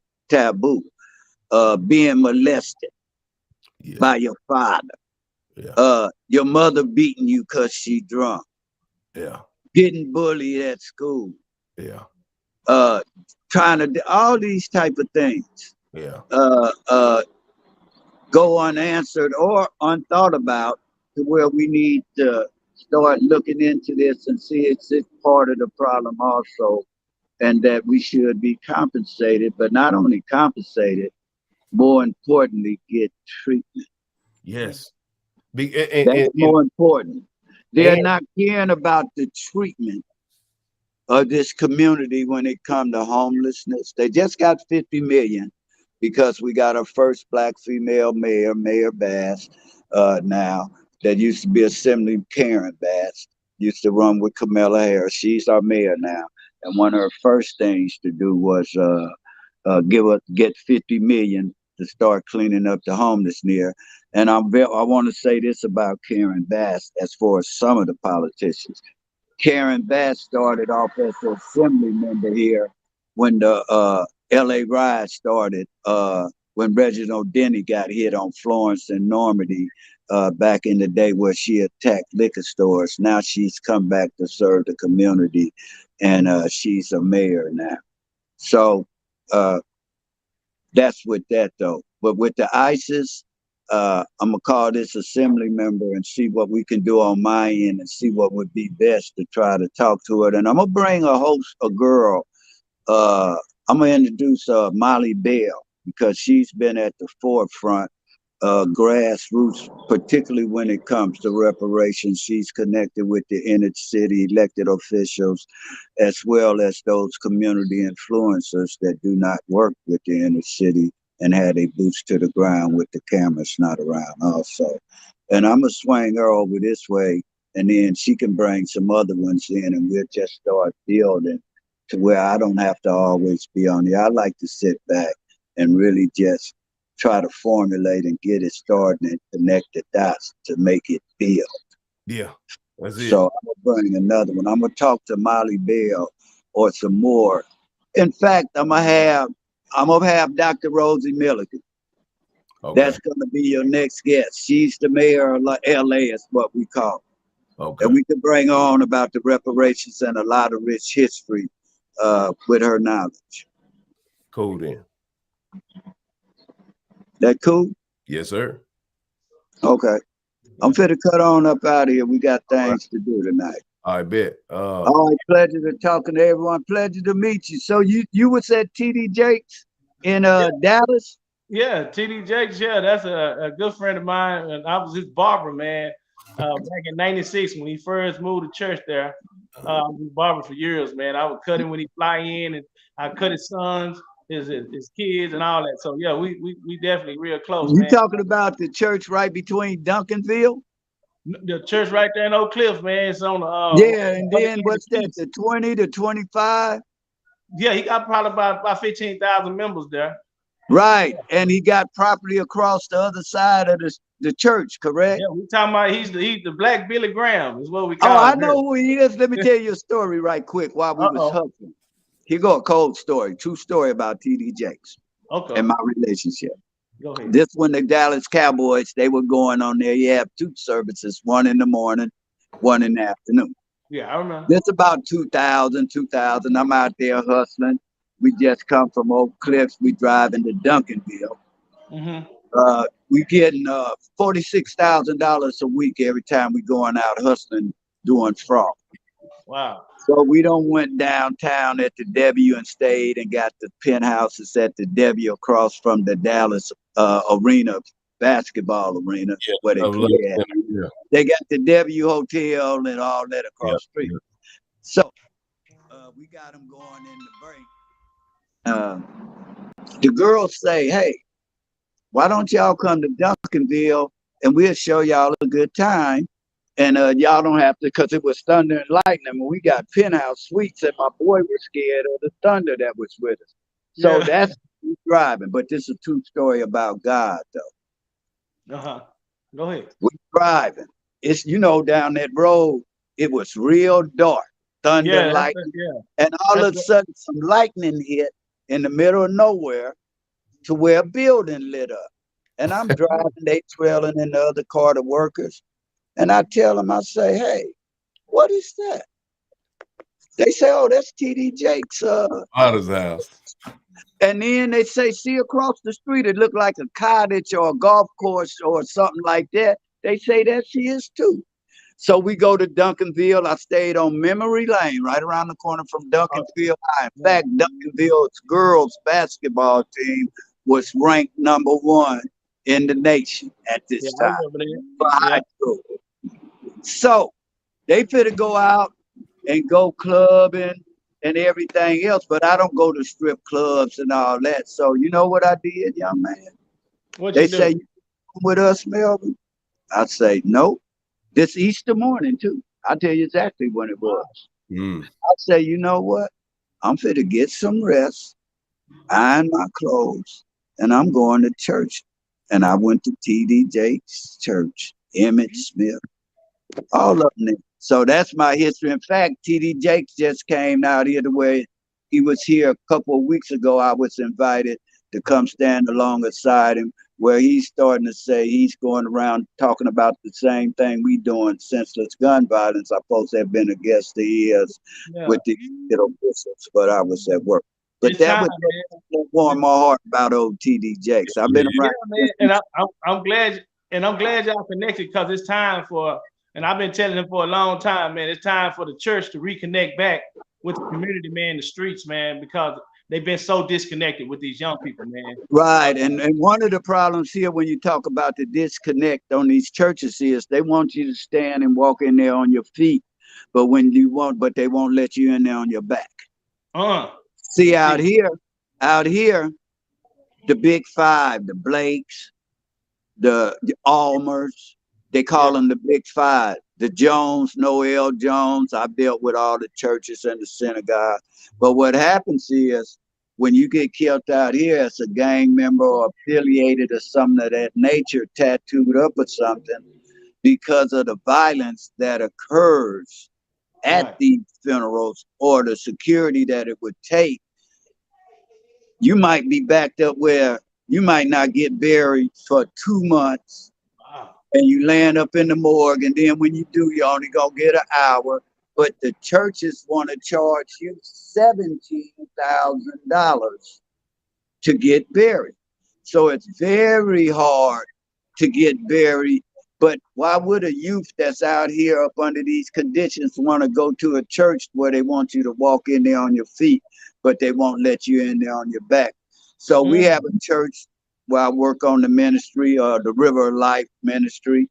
That's a sanctuary. We got gangs, ex-gang members from the Rolling 60s, A-Tray gangsters, Hoovers, those that ordinarily wouldn't talk, but it's a sanctuary to where we do funerals. We had T. Rogers from the Black P. Stones. He had Avis. So a lot of times, and plus you throw in the fact a lot of these youths and adults do not have insurance. Right. They don't have insurance. Planning. Definitely. They have Taco Tuesday, Fish Friday, Car Wash Sunday. Right. And look at the majority of them.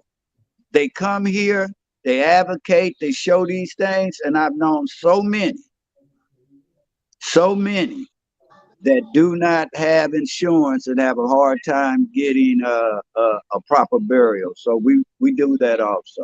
So it's a lot of things we do to give back and serve the community. And that's what I like to do, give praise to the other people whose voices aren't really heard that are doing the work, and get their voices heard as opposed to talking about stuff on the Chitlin circuit that's really not making a difference, man. Right. No, all right. It is so. Let it be so. Let's do it. All right, then. Later, y'all. Peace. Pleasure, man. Give him my number, man. No, yeah, I'm sure finna pass it to it. Yeah, we chop it up. And thanks everybody for tuning in. And tuning in, man. We're gonna have Sharitha Wright from Death Row. We're gonna have Reggie Wright. I'm gonna just bring some of my guests over here, my associates, and we're gonna see how far they nuts hang. All right. All right, later. One love. All right. All love. All love, man.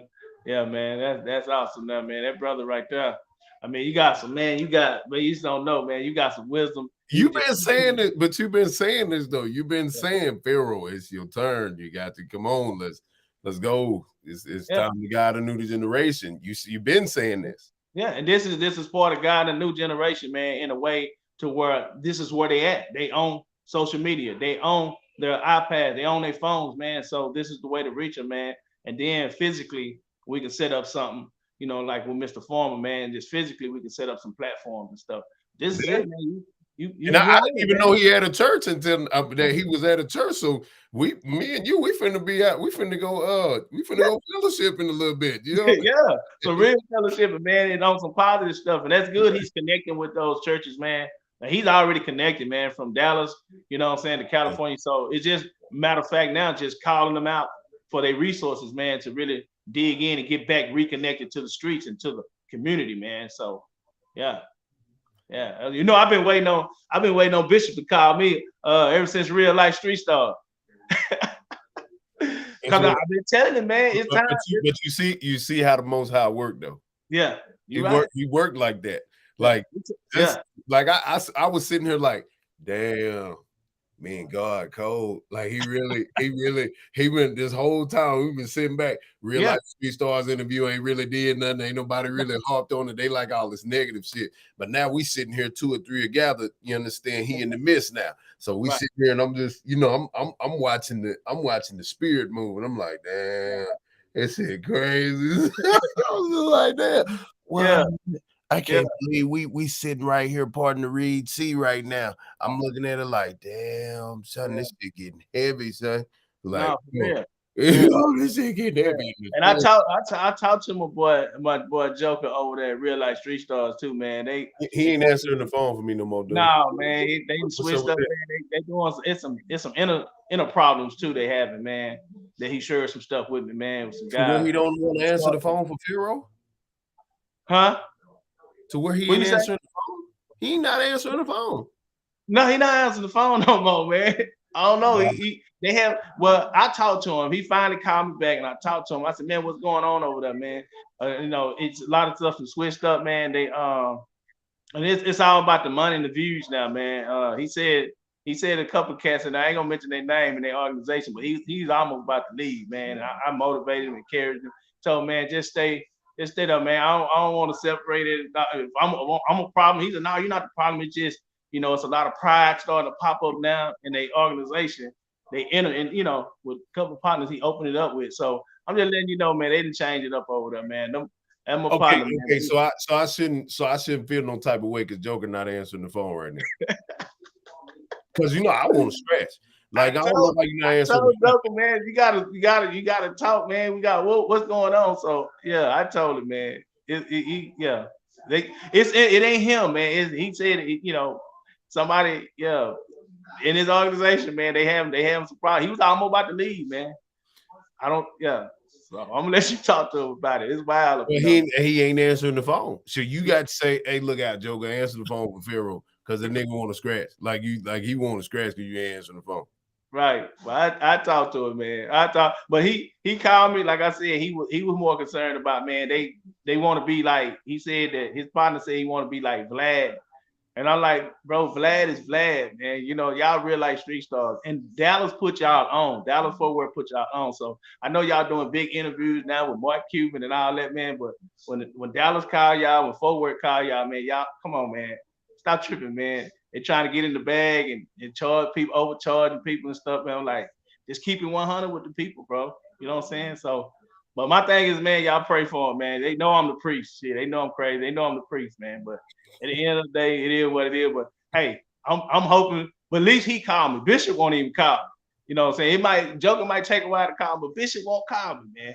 And I'm gonna end it with that. I'm still waiting on that call, man, because just like Mr. Foreman be reaching out to the mega pastors down there in California, I'm reaching out to these mega pastors in Dallas, man. They just won't call me. Well, I think that bridge is about to be gapped here pretty soon. Because I hope so, man. No, because you know, Pharaoh, I'm not doing no playing in this season. Like I'm like it's time to go back to California and sit down with some real gangsters, some real generals, some real elders. You know what I'm saying? Because this is like they're the reason why most of these niggas is gangbanging. Right. They're the reason why it's so much black on black violence. So we got to go to the source. Right. And because if we fix the source, or if we even come to an agreement at the source, Right. All these other fake motherfuckers is gonna follow it. Right. They gonna, even if they still going to war, the overall is a million gangbangers, a million gangbangers came together, and now and they gonna, the whole nation is gonna be like, damn, they got over 100,000. Damn, they got damn near 500,000 gang members together in California. How they do that? Right. I'm saying, how them niggas bring all them niggas together, and how did they even come to an agreement and establish some shit without no white folks present? How they do that? you get what I'm saying? Like, how did they do that? Nah, that's a game changer right there. How the fuck did they do? Wasn't no white people there. Yeah. All black media, all black everything. Everything was black. There was no white people. There wasn't no Mexicans, no none of that. And it was just all niggas. How did all them niggas do that? Yeah. How did they do that? Yeah, you seen that. That's what I'm on. Yeah. These motherfuckers talking about nigga this, nigga that. Let's do all black. I bet. Nigga, we got media. Nigga, we got phones. Nigga, we got, nigga, only black people allowed in this conversation, fam. Yeah. Yeah. Let us fix this shit and hash it out. Like, let's you understand me now for real. Yeah. And then after that meeting, after that million niggas come together, and this number of niggas in there, nobody else, nobody else included. Yeah. It's just niggas in there. We need to talk to each other. We need to have a talk. We need to have a talk. Some of these leaders need to be talked to, and they might need to be disciplined in this meeting. Yeah. Yeah. Some of the elders might need to be disciplined in this meeting. Nigga, you ain't above reproach, nigga. Yeah. No, hell no. You out of there. You out of there. You really funded by us anyway. If we really want to be technical, we don't care if you're a billionaire. Man, we'll send 100 niggas to you, fam. And you don't even love us no more. You forgot where you came from. Nigga, remember, we was first on this planet. You forgot where you came from. Fuck your hood. Nigga, you forgot where you came from. Nigga, we come from the dirt. We dirt bags, nigga. Nigga, we come out the mud. We were first. Nigga, that's how far I'm going back. You forgot where you came from. Nigga, we were first. You forgot that we was first? Yeah. Nigga, fuck the hood. Nigga, fuck that nigga. God. Now you on some knowledge now. Yeah, we definitely gods and kings. Yeah, let's go. Right? Yeah, we definitely that, man. And so, yeah, and that's what I love about the movement, man. The ICSS, man. Cause man, we get back to that and we put all them elements in that, man. Just psychologically, mentally, because right here, man, the mind controls the body. So just getting into the mind, man, and change the mindset. You remember I wrote the song "Pull Your Pants Up" with Dwayne Caraway. Yeah. It was a funny song I wrote. I didn't even know it was gonna take off like that, but it did. It did. But It at the took off. end of the day, when I do interviews about that song, you know what I'm saying? Because it's finna resurface, man. I'm getting calls about it and everything. But when I get back on the circuit with that music, man, it's more about pulling the minds up now, man. And you'll pull your pants up, but just pulling the minds up. I ain't worried, because this cats around here, man, they sagging, man. They got way more money than some of these politicians, man. Yeah, right. But Dooney, you want to know one of the most powerful things that you imparted to me? Maybe 3 years ago, I think. What's that? I think it was when we did God in the New Generation. You told me, man, that gang song is the new Pull Your Pants Up. That's it. I said, that's crazy. Y'all don't understand how long I've been knowing this nigga. Like he give me the news I can use, and I use it. Yeah. That's the movement. That gang son, you know what I'm saying? God in the New Generation. This is part of the new generation, man. What you doing right now, bro? It's part of the new generation. So I told you right there. You said, hey man, how do I said, all you gotta do is keep being you, man. Keep being led by the most divine, and look at you, man. So just keep doing you, man. And like I said, back on Charles White, man, he ain't, and like when I made a statement the day before yesterday that he's a threat. He's not a threat to the other races, but he's a threat to us. What I meant by that was that our leaders like Malcolm X and Martin Luther King Jr. and Marcus Garvey, they were a threat, when I say to other races, because they was uplifting their race, and they was giving their race a sense of pride.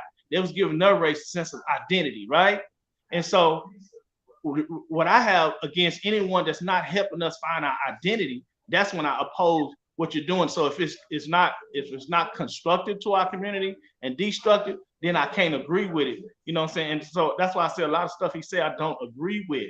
You know what I'm saying? Yeah, he's funny in some things, and he offends people here and there, and some things he just overboard with. You know what I'm saying?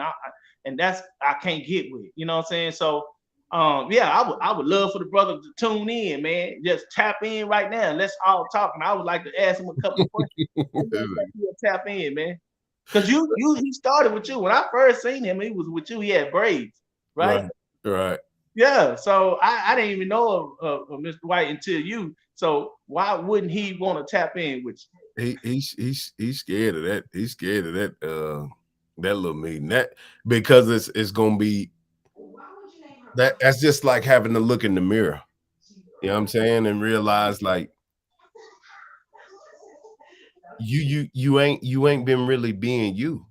Right. When he come face to face with Pharaoh, he gonna realize the image that he's been portraying. It ain't him. Right. Right. Because you're gonna there's certain things you could say to him and talk to him about, just like Mr. Foreman, that you were exposed. It's undeniable. Ain't nothing there ain't shit he can say. Like, nah, fam, you nigga, we know you. Right. We know you, family. Right. Like we get we actually listen to you run the same game, but it really didn't register like it was. Maybe he was just going through some things. Maybe God, we gonna give him the benefit of the doubt. Melvin Farmer gave him the benefit of the doubt. Pharaoh gave him the benefit of the doubt. And now it's looking like shit. We let this nigga run a goddamn up. We should have been destroyed this nigga, but we wasn't thinking like that. It's like we looked at him as a brother. Right, right. So it wasn't no, he's saying the same thing that we've been saying before he started. You know what I'm saying? So it's like, okay, well, he could be for the community. All right, cool. Then all of a sudden, now he going live. Fuck him, fuck them, fuck this and that. Like, what? And fuck the kids, and I'll fuck the kids and all that. Like, that's what I mean by going overboard. Like when you say stuff like that, like what would make you wanna degrade, just go degrading with and wanna violate someone's daughter, violate someone's son, like to that extreme is what I'm saying. So you're right, man. And that's why do you think he does that? Because he wasn't doing that when he first got with you. So why is he doing that now? Right. And check this out. One thing about this conversation, it's building itself, right? Right. So I'm not gonna force it, but there are people that said that they was gonna be here. I asked them to come and put their input in. There was one particular person who told me if it's about Charleston White, I don't want nothing to do with it. And this whole time we talked to Farmer, we're talking about solutions. Right. This ain't about bashing Charleston White, y'all. He is not a factor when it comes to like the overall. He's a portion of it, but he's not a big factor. Melvin Farmer's aim is not to sit up and talk about fucking Charleston White every time we get up here. You dig what I'm saying? Because he hasn't killed no niggas yet. He ain't killed nobody. He do a lot of telling and shit, but he ain't killed nobody. You know what I'm saying? Like he does more mental harm than physical harm to black people. So he's not that big of a problem. That's why this whole time that Melvin was talking, he never mentioned Charleston White the whole fucking time. Like, nigga, we talking about Tookie. We talking about some real shit. Charleston White is not a fucking, like, he's the end of the fucking discussion. You know what I'm saying? Like, we just, that ain't. So, yeah, man, we finna have some powerful people come through right here, and I had to restream. I discontinued it, but I just bought it back, $49.99 a month, y'all. I'm like, let me go and get this so I can keep my shows and shit going. Because at first I was like, fuck this shit. I ain't gonna pay for this shit if I ain't finna be using all these features. But now I need to use all the features to bring all these people in because yeah, we finna have some powerful people come through this channel. Right. And that's part of the movie, man. We're so into everything else, man. Anything we want to sow into. And I was just, you're listening to audience, and I'm finna wrap it up. If y'all, they should sow into I know you got everything up, your cash out, but they should sow into what you're doing, man. And I highly commend that. If they believe in what you're doing, what we're doing, what Mr. Foreman said, all the things, you know, even Mayhem, you had him on the show, you know, just everything you're doing now in a positive way to change the community. That's what you give. You give as you bless, and that's what you sow into. You know what I'm saying? To see something, to support someone. So we support something. At the end of the day, we're gonna support a church. We're gonna support a synagogue. We're gonna support a temple. We're gonna support the club. We're gonna support a stripper. We're gonna support our barber. We're gonna support something. Okay. At the end of the day, we're gonna support something. So if you got an extra dollar, you know what I'm saying? I say support, man. Support my brother right here, man. So thank you for having me on your show, man. Let's make it happen on some bigger deep talk. You know what I'm saying? I'm finna get into something else. I know it. I already know it. I already know. So, but it's an honor, man. So yeah, but we'll chop it up offline, man. So anything, any ideas you come up with, and I might have some connections to some venues, man. Some hotel venues.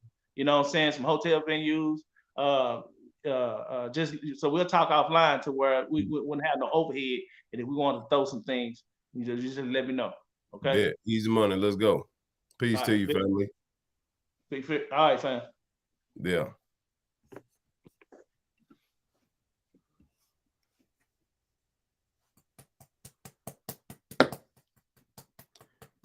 I've been trying to tell y'all I don't need no money to make it happen.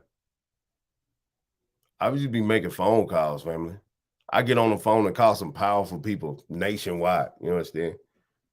And I get on these phones and I'm talking to millionaires. I'm talking to millionaire movers. I'm talking to, you know what I mean, people that move communities. It's just off the phone. Now my name is solidified for real. You know what I'm saying? Like I'm a living legend for real. This like I ain't playing legend. I'm a living legend for real. Like I know real people, because real recognize real when you see real. If you ain't real, you never know real, do real things, you get real results. Like I'm living real results when it come to making communication in this. I'm not just playing woke. I'm not talking woke all day. Now, fam, I actually be getting sleep now. You know what I'm saying? I don't smoke e-cigarettes no more. So I actually get some freaking sleep. That shit was keeping me awake. And I needed to get some sleep. I had a fucking minor stroke 2017. I need some fucking rest. I've been running the fucking world, running the streets. You understand? Like all these years, I need some rest because I got a lot of work ahead of me. When it comes to these next generations, Pharaoh got a lot of work ahead of him. It's a lot of prayer, a lot of meditation, a lot of shit that goes on right now because I got to be prepared for tomorrow. You know what I'm saying? I got to be prepared for this war, for this, you know what I'm saying? For this now, for real. You know what I'm saying? I got to be prepared to guide a new generation, my neighbor. I ain't gonna hold you. I got to be ready. I got to be all the way ready. I can't be lacking and slacking, man. I got to be ready, man.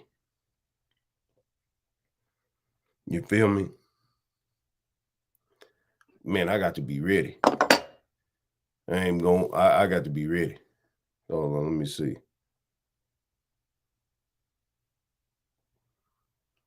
Let me tell him. Yeah, I got to be ready. I don't know why this nigga ain't answering the phone, though.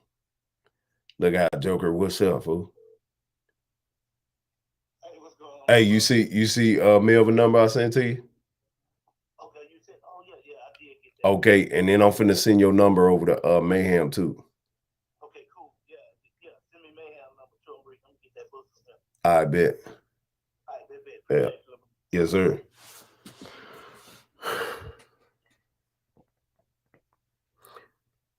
Yeah, y'all niggas, man, look. Y'all think it's a game. Oh, hey, it ain't no game. Yeah, I'm not playing no game. Nah, hell nah.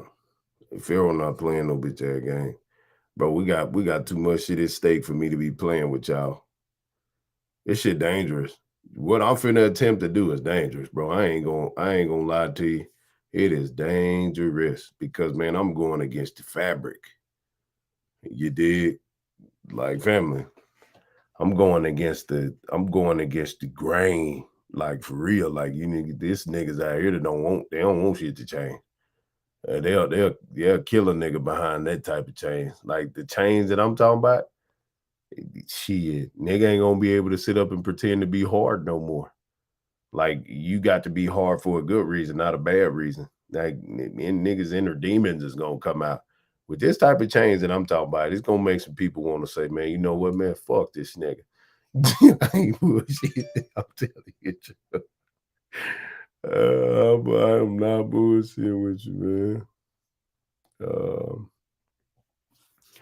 Hey, Dooney say, holla at him. He want to purchase one of them books from you.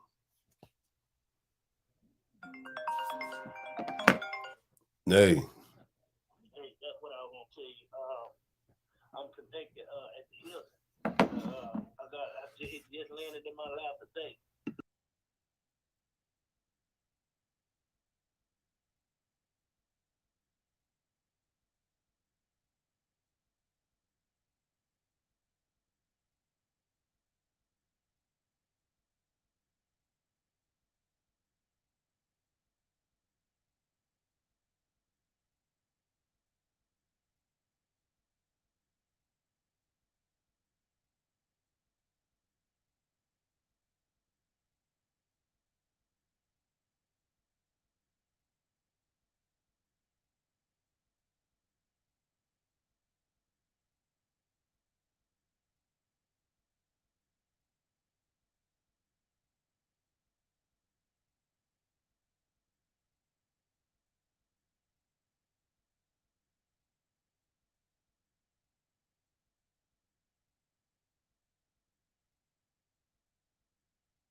That's cold.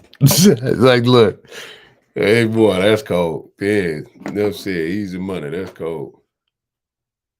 Oh yeah, that's cold. Yeah, that's cold right there. Yeah, that's powerful right there. I ain't gonna lie to you.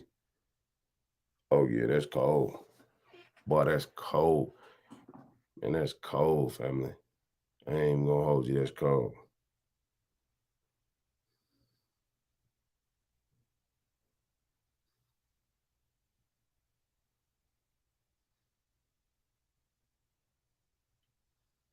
Scary ass nigga, and I'm letting you know that because you accusing me of being a scary ass nigga. I don't play about my name, family. You know that. That's just what it is. I'm going to step back from the situation because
All right, anyway, y'all, I appreciate y'all for coming, man. You did what I'm saying. I'm finna play this little old number.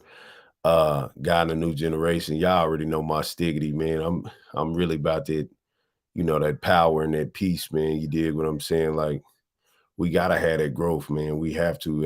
It ain't no other way around it, man. So Lonely Royal Emo 3 and everybody lost somebody, you understand? But we need progress, growth, and development in our neighborhoods, man. We need a real plan and real solutions, man. So thank y'all for coming, man, and say, man, let's keep it going, man. Keep showing up and showing out, man. You dig what I'm saying? Just showing up. It helps the ideals flow, you understand? It helps everything go, you understand? We need y'all to get this message anyway. So I appreciate y'all, man, and it's over with. I think shows that there are persons who are really nasty, who are really dirty, and are going to cover up for the devil, Amber Geiger. I feel like I stand up here far too often and speak about officers being assaulted. They're saying apartment 1478. I'ma tell the truth, it's all about progress.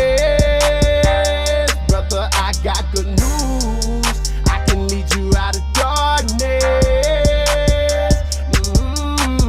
Grow and maintain, develop your mind frame, unify, the race is organized, it's righteous. Politics made a statement, colors united our nation. If you fit the description, you should respect what I'm saying. We came together to stand, but then supported the plan. Now we're accustomed to war, but it's not service, of course. I had a dream about peace, but will they use deadly force? Genocide is their mission, manipulation's the source. You're so into your fashion, you start diluting the message. Your information misleading, now you're polluting the essence. Guide a new generation in my new motivation. If we don't prepare the next, they'll only get what we've taken. Get the basis of knowledge, seeking wisdom will follow. Take a man in the mirror, that's how you start solving problems. I'ma real true, it's all about progress. Brother, I got good news, I can lead you out of darkness. Grow and maintain, develop your mind frame, unify, the race is organized, it's righteous. Fuck it. Let me talk about where I come from. I be thanking God where I come from. This fucking system, man, it's against me. This fucking system, man, it's against me. Shouts out to all the hoods on the inside. Keep your head up and keep God first on the inside. The priest, Triple D when I come through. It's gang in the barber gang when I rep the red, white, and blue. I apologize to my ancestors. I had the right, but I didn't vote. I didn't trust Miss Hillary, Donald Trump, man, so I didn't vote. I'm still repping, pull your pants up. Fuck it, man, pull your pants down. Dwayne Caraway caught in my fucking city, man, with his pants down. It's all about progress.